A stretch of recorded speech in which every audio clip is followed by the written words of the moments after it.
Welcome to episode 19 with the grocery guru that is Andrew Grant. Andrew, how are you? Morning, Darren. Yeah, very good. Thank you. Very good indeed. Hey, good. Our topic this week, I believe, is something to do with our friends at Amazon. Is that correct? Well, I think, we try and make these things as topical as possible. I don't think many people could have missed the fact that Amazon opened their first physical store, actually physical food store in the UK yesterday in Ealing. Okay. On top of that, it happens to be one of these checkoutless, where you don't even have to scan the products. There's so much artificial intelligence technology in the store watching you that it knows exactly what you pick up and charges you post your visit. It was quite clever.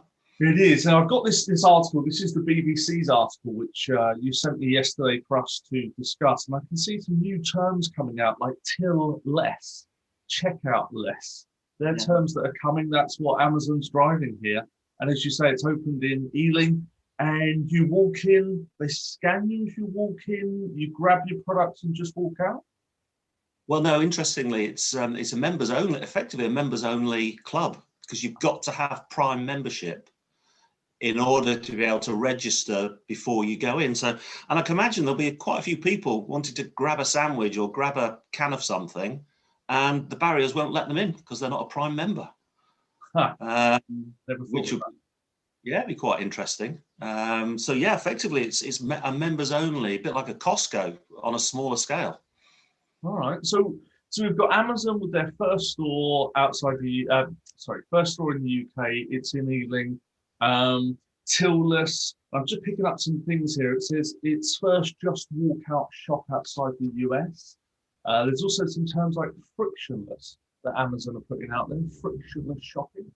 Never thought of that. Do you know what? Is that the big thing? I mean, I think yesterday will go down as a seismic change in UK retailing. I know that sounds very grand, but not because of a checkoutless store. A lot of people will think it's very trendy, very hip, and very sort of, easy. Yep. There will be some people who, and the press was full of it yesterday, Big Brother's arrived, infringement on our civil liberties, being filmed, picking stuff. I don't think many people will worry about that. But hey, check out the store. What's it going to save you? At busy times in a Tesco Express or a Sainsbury's local, you may be 2 minutes wait for the self-scanner. So I don't think that is going to be the game changer, the fact it's checkoutless. The game changer is how many of these things suddenly appear on our high streets and how fast will Amazon roll this out. And that's the worry, isn't it? Because they've barely made a dent in the UK grocery market, but they've got the cash, they've got the position, they've got the status, the experience, the speed to go boom and grab our high street. Well, look what they did to bookshops. I mean, they started with books. They've killed the high street bookstore effectively. Yeah. Absolutely. What are they worth? $1 trillion or something? Two options actually, quite interestingly, because sort of the word on the street is, why doesn't Jeff Bezos just go and buy Morrison's? I mean, they've had a distribution tie-up with Morrison's for 2 years now. Yeah. They've been selling Morrison's products online for 2 years. Why wouldn't you just get your wallet out and buy Morrison's, and suddenly you get, 8% share of the UK market like that? Alternatively, think about it. How many, if they want small convenience stores on the high street, how many empty high street fashion stores and other stores are there at the moment where landlords would be desperate for a new, blue chip tenant? Well, it's very true. You were telling me that what used to be at this Ealing store before it was the Amazon? A Monsoon Accessorized, so a fashion accessory store. Yeah. So I mean, it's a small store. I think it's 2,500 square feet. So it's small, probably smaller than an average Tesco Express. But just think how many Next, Topshops, Topmans, Dorothy Perkins, Monsoon Accessorized. I mean, I've lost track of how many businesses have gone out of business. So they could pick up leases and be in, 20 20 shops in London within 3 months, 5 in Manchester. They could build scale very quickly that way. Well, they could. And I think that's because the interesting thing for me is not the checkout-less, it's the gimmick. Yeah, and I can understand that.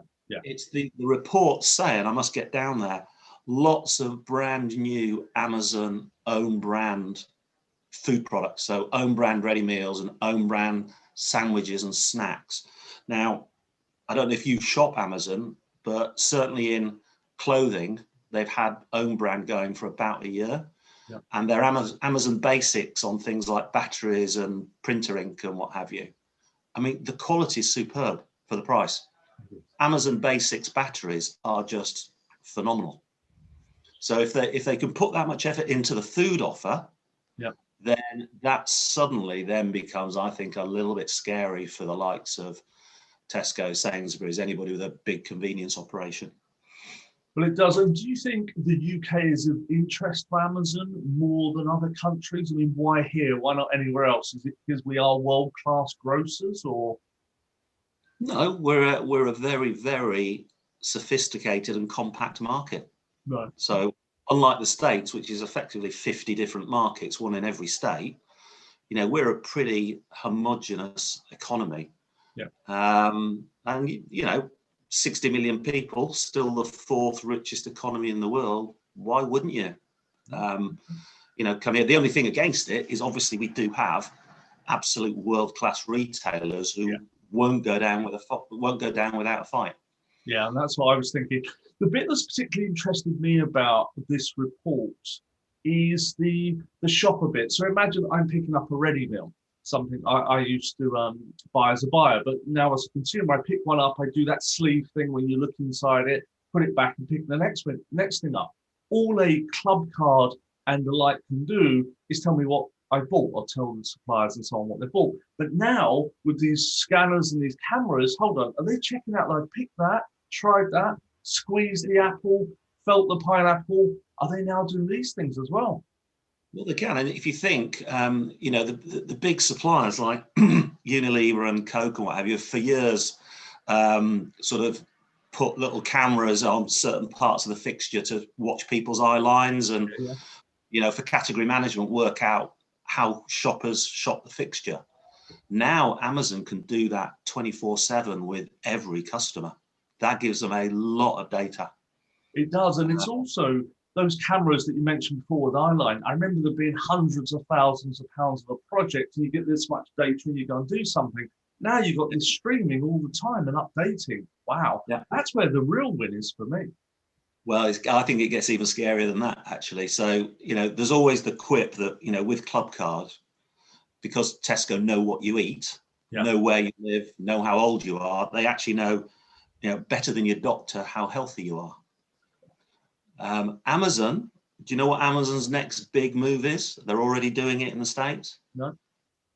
1 hour prescription deliveries. Oh, wow. So you give Amazon your prescription details and they will get your pills to you within the hour. Now, all of a sudden, Amazon are the doctor. They know your health history, your age, where you live, what you eat, what you choose to buy and not choose to buy. I mean, is there anything left that they actually don't know about you? Well, and how long is it before they say, Mr. Smith, we see you've been having this diet for 3 months. We're just going to put forward some vitamin D tablets because we think you need them. Yeah. Or we're going to send you some insulin because we reckon you've got type 2 or something. Yeah.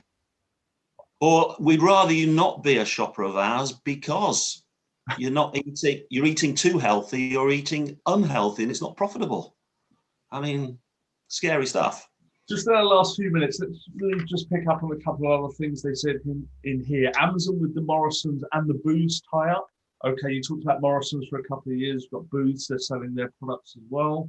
Amazon are saying, hand the product over and we'll do the rest for you. Just walk out technology is another term that's coming in.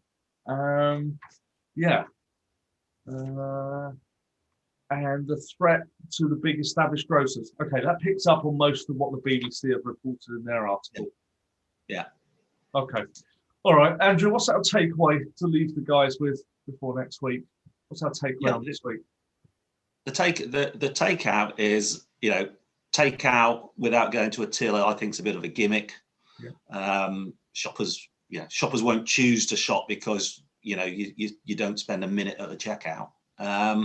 The bigger one is, I think yesterday, the 4th of March, will go down as the point at which Amazon became a serious grocery player. So if you want to bet £10 of your own money, in 2 years' time, Amazon will have 10% of the UK grocery market, is my bet. Be bigger than Morrison's, be knocking on Sainsbury's stroke Asda's door. Well, and that's why we talked to the grocery guru. Andrew, we're going to check back in with you in 2 years, but until then, we'll talk about Amazon maybe next week, week after, and we'll come back to this story. Okay. Thanks very much. Take care. See you next week. Bye. Bye-bye.